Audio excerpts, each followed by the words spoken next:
I had the awesome and painful experience of burying both my parents. And it is my desire, my prayer, I've said it to our boy, I've asked God that He would bury me and not the other way around. But when my mom died, I was in St. Petersburg at the time doing some meetings, evangelistic meetings, and it was the Sabbath.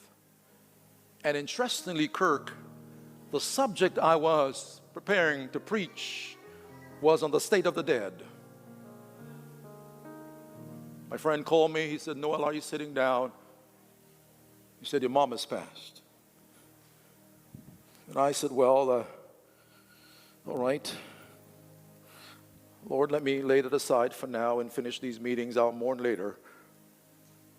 Got up and I preached. And at the end, as I was making the appeal, I said, my mother passed this afternoon. And the audience was aghast. Wow. Ooh. And I said, I'll mourn later, but I know that she passed with this hope of resurrection.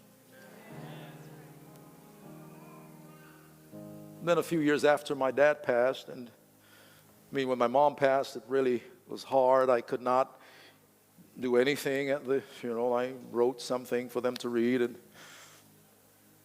when my dad passed, I remember going down and I asked if I could see his body and be with his body for a few minutes alone. And there I was, Henry, seeing my dad laid out on that cold slab, and I'm looking at him, his body,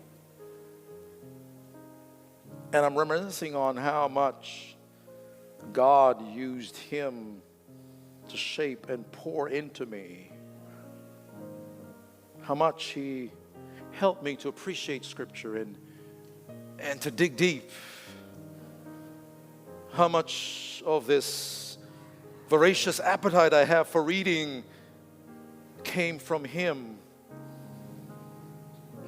And I'm looking at him in the moment, and I'm remembering that he taught and believed in the power of the resurrected Christ.